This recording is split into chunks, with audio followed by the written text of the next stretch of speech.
Alors, bonjour tout le monde. Aujourd'hui, j'aimerais en fait parler de l'analyse des ressources numériques en géométrie dynamique. Je trouve ce qui est super intéressant parce que on est capable de voir en fait les critères d'évaluation. C'est quoi une bonne ressource, en quoi ça va être nécessaire à utiliser dans nos classes, dans nos périodes de classe, dépendamment du type d'élèves qu'on a devant nous. Donc aujourd'hui, j'aimerais en principe vous montrer quelques exemples de ressources, deux exemples pour être spécifique, pour toucher en fait l'aire latérale ainsi que le volume. Et on va commencer d'abord par le volume. Alors, première des choses, en fait, c'est ici, on a un exemple de GeoGebra. Alors, GeoGebra, c'est ce qui est fameux, c'est ce qui est connu un petit peu par tout le monde. On l'utilise dans nos périodes de classe assez souvent.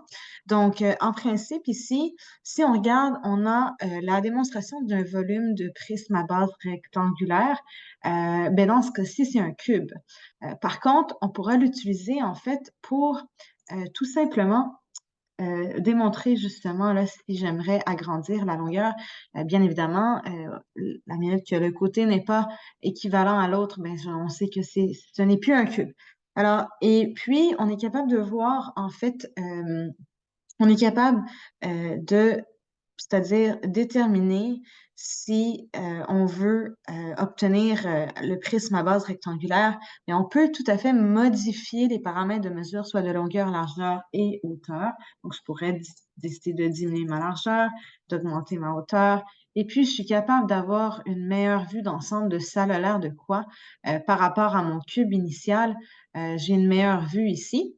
Et puis, ce qui est intéressant, c'est que bien évidemment, ça va calculer le volume. C'est pas juste une question euh, de visualisation. Par contre, on est capable de voir qu'est-ce qu'il y en est du volume et on regarde les conversions ici qui sont en lien avec ça. Donc, on est capable de voir en même temps, de regarder, de modifier les paramètres, de faire le calcul en longueur, largeur fois hauteur, donc le produit des trois. Et puis, je suis capable de diminuer ça comme je le veux. Donc, je pourrais tout simplement augmenter ma hauteur à 100%. Je pourrais aussi, je pourrais la diminuer encore une fois, tout simplement. Je pourrais augmenter ma largeur. Et donc, il y a bien des choses que je peux faire par rapport à ça. Et puis, bien évidemment, dans tous les cas, ça va toujours calculer notre volume. Euh, donc, le voilà. Et on est capable de le voir dans les trois dimensions, ce qui est super. Et non seulement ça, on est capable de, comme je vous ai dit avec la conversion, je suis capable de voir, bon, c'est quoi la différence par rapport à mon volume en conversion. Je suis capable de voir aussi la différence entre le millilitre qu'on voit ici, le litre, ok, le décilitre ainsi que le centilitre. Donc, voici notre premier exemple de ressource sur le volume. D'un point de vue mathématique, la ressource est correcte. L'activité est conçue de façon que l'on permet à l'élève de faire le lien, en fait, entre les unités de volume ainsi que les unités de capacité. Donc, c'est intéressant de voir cette relation-là de conversion. C'est conçu pour donner une représentation, une visualisation en trois dimensions à ceux et celles qui auront de la difficulté à concevoir la représentation spatiale des solides dans leur tête. Donc, euh, en fait, c'est sur le plan mathématique, avant de voir la formule en tant que telle, c'est sûr que c'est bien important de se familiariser avec la notion de volume et cette ressource, ben, elle va nous permettre d'en faire l'exploration. Donc, c'est sûr que c'est vraiment une activité d'exploration qu'on pourrait introduire avant même de discuter de la notion de volume en tant que telle. Et tout comme Janvier le mentionne dans son texte, on l'a vu, il faut que les élèves puissent mentalement se représenter le volume comme une caractéristique à quantifier. Donc, c'est pour ça qu'on parle ici là, vraiment de petits cubes, soit de, bon, 1 millilitre ou encore euh, de 1 centimètre cube. Donc, à l'aide de ces cubes-là, nous sommes capables de montrer la représentation du volume et à l'aide donc du dénombrement systématique selon les dimensions, euh, on est capable de faire la relation entre le nombre de cubes, la formule associée au volume. Et cette activité d'exploration va aider les élèves à réfléchir sur cette notion de l'espace, de pouvoir différencier en fait les notions de volume et d'air total. Souvent, c'est un gros enjeu qu'on voit. Les élèves ont beaucoup de difficultés à faire la distinction entre les deux. Et c'est là que c'est important, en fait, de discuter, d'intégrer cette ressource de géométrie dynamique afin d'amplifier le visuel. Donc, c'est effectivement un amplificateur visuel du fait qu'elle elle va améliorer la qualité graphique et la précision des tracés de figures. Donc, c'est ça. Notre ressource nous donne en fait cette possibilité. C'est l'analyse qu'on pourrait en faire. Et comme je vous ai dit, c'est important de mentionner que c'est vraiment une activité d'introduction, une activité d'exploration et qui donne en fait euh, la possibilité aux élèves d'en voir la visualisation, d'en faire la visualisation par rapport à la définition du volume. Donc, c'est le cas pour notre activité ici. C'est intéressant pour pouvoir justement en faire un peu d'interdisciplinarité, pardon, en regardant aussi la différenciation des capacités, les unités de capacité, les unités de volume. Donc, encore une fois, un petit bémol, par contre, lié à cette ressource, elle n'est certainement pas parfaite. Par contre, c'est une ressource euh, qui nous donne, oui, la réponse par rapport au volume, sauf que ça se limite au prisme à base rectangulaire. On ne va pas explorer d'autres prismes, à moins de faire, bon, bien sûr qu'on pourrait utiliser le même logiciel pour regarder le volume du cône, qui serait beaucoup plus intéressant, par contre, ou le volume de la sphère, mais c'est important aussi de réaliser que malheureusement, il n'y a pas de formule générale, c'est-à-dire on ne va pas écrire la formule comme V est égal à L fois L fois H en regardant tout à fait là, avec une formule qui est vraiment décrite de façon explicite. Donc, c'est un petit bémol par rapport à cette ressource-là. Euh, mais c'est intéressant parce que justement, on est capable de voir le côté tridimensionnel de la chose, qui est un peu difficile à faire à l'aide d'un tableau et puis d'une feuille. C'est sûr que c'est plus intéressant de le voir à l'aide de cette ressource dynamique. Par la suite, je vais maintenant vous montrer un petit peu la ressource pour l'aire latérale. Donc, l'aire latérale ici, c'est une vidéo explicative sur la démonstration qui a été en fait conçue par Monsieur Éric Chollet, qui était enseignant de mathématiques, et a en fait pour but de montrer et démontrer la formule de l'aire latérale du cône. On va un petit peu plus approfondir ici. Pour mieux le citer, Monsieur Chollet mentionne que l'observation est à la base de la démonstration. Donc, c'est exactement ce qu'il va le dire dans sa vidéo. Je n'allais pas faire la démonstration au complet de cette vidéo, mais j'aimerais quand même vous montrer un petit extrait.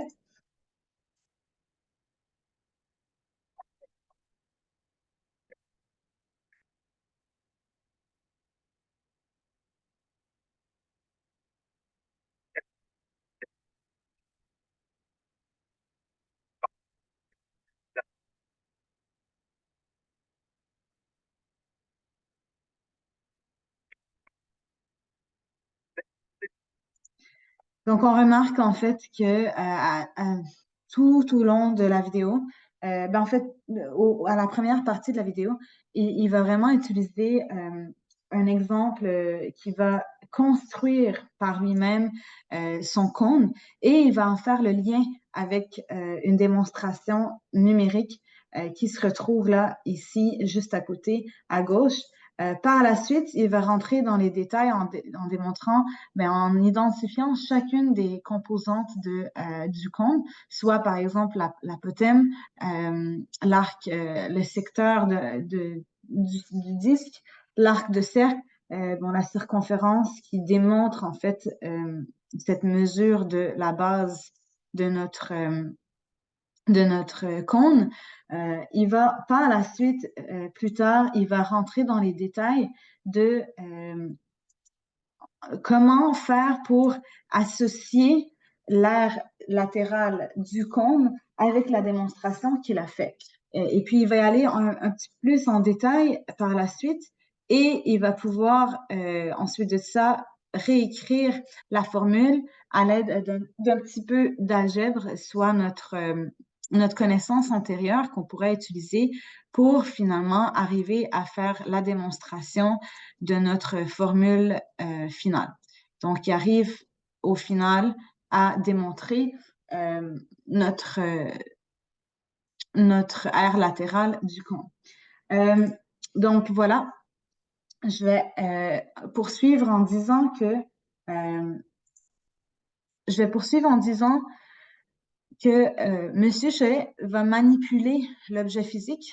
Donc, en manipulant cet objet, il va, comme j'ai dit, faire référence à un traçage de cercle, de secteur de cercle, et afin d'identifier chaque partie du cône.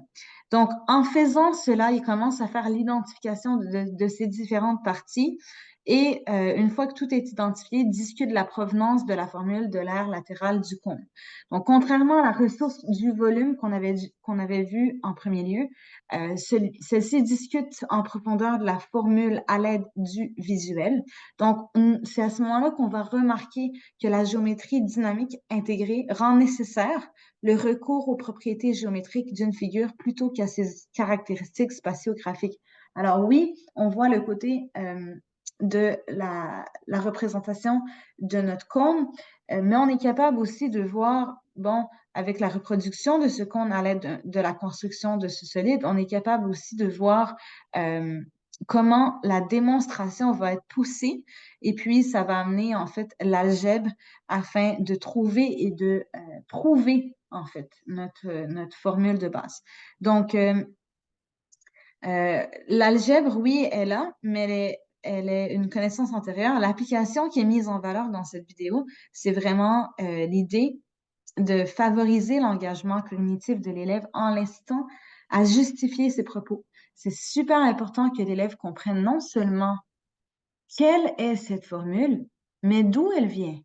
Et à l'aide de cette démonstration numérique, on est capable d'y arriver. On est capable de démontrer, de faire la démonstration à l'écrite pour passer en fait de notre, là je parle plutôt de niveau de pensée de Vaniel, mais de passer à notre niveau de pensée de visualisation, à notre niveau de pensée de déduction formelle, où l'élève pourra prouver les conjectures sur le plan géométrique. Donc, c'est important d'être en mesure de favoriser l'engagement cognitif de l'élève, de l'aider à justifier ses propos, et c'est ce qu'on voit par rapport à la progression des apprentissages, c'est ce qu'on voit par rapport au programme de formation de l'enseignement du secondaire au Québec. Donc, je réalise par contre que nous n'utilisons pas forcément la technologie, les moyens numériques d'apprentissage à son plein potentiel dans les ressources que je vous ai montrées. En fait, j'aimerais dire qu'il y a plusieurs, limites à ma recherche, car j'ai malheureusement pas accès à tout en ligne. Donc, c'est sûr que je vous montre par rapport à ce que j'ai accès. Cependant, j'aimerais aussi prendre le temps de vous dire que il y a une panoplie de ressources, comme par exemple un site simpletic.ca. C'est un exemple de site où nous pouvons voir la valeur ajoutée de cette ressource numérique de façon à renforcer le côté visuo-spatial ou le critère prise d'initiative de l'élève, par exemple. Donc, j'aimerais premièrement vous montrer qu'il y a une panoplie il y a une panoplie de critères à considérer. Donc, si je reviens à ma présentation ici, j'aimerais tout simplement vous dire que les critères de qualité de ressources de géométrie dynamique incluent la dimension de métadonnées, la dimension technique, le contenu mathématique, la dimension instrumentale, la valeur ajoutée de la géométrie dynamique, une dimension didactique, la dimension pédagogique, l'intégration dans une progression, ainsi que la dimension ergonomique. Une bonne ressource de géométrie dynamique, c'est important de réaliser en fait que c'est sûr que c'est pas forcément simple à choisir la meilleure ressource qu'on peut choisir. Pourquoi? Parce que les concepts d'utilisabilité et de modularité qui étaient au cœur des recherches sur les ressources éducatives ont maintenant laissé place à ceux de référencement, de validation et d'évaluation de leur qualité. Et l'évaluation de la qualité, c'est quoi? Ben, ça provient de ces critères-là. C'est une panoplie de critères, c'est super intéressant et c'est important de voir les concepts fondamentaux des vidéos qu'on donne. Donc, le contenu, c'est sûr, doit faire, est une grosse partie de ce qu'on va démontrer. Donc, soit la validité du contenu. C'est important aussi de voir, bon, à quel moment est-ce que je suis en mesure de l'intégrer dans mon enseignement et est-ce que la valeur ajoutée, c'est super important parce que c'est à ce moment-là qu'on voit est-il vraiment nécessaire d'avoir cette vidéo, par exemple? Est-ce que ça va vraiment changer de quoi par rapport à l'apprentissage de nos élèves? Et aussi, il y a toute une dimension didactique. Donc, l'élève, est-ce qu'elle a la chance d'obtenir une prise d'initiative? C'est-à-dire, où est-ce qu'il y a une prise d'initiative? Est-ce que l'élève a juste à cliquer sur un bouton? Ou est-ce que l'élève est donné un peu plus d'un côté initiatif, essaie par toi-même de faire la construction d'un certain objet et essaie par toi-même de voir qu'en est-elle la distinction entre le volume et l'air. Donc, je vous montre des ressources qui sont, d'après moi, de bonnes ressources. Par contre, c'est important de comprendre que ce qui détermine si la ressource numérique est bonne ou pas, c'est qu'elle doit, de nature pédagogique, elle devrait avoir comme objectif le développement de la pensée mathématique des élèves. Donc, une pensée à la fois critique et créative. Si ce n'est pas le cas, ben c'est sûr que c'est pas considéré comme une ressource qui doit être ajoutée à la planification d'une situation d'apprentissage et d'évaluation dans nos cas.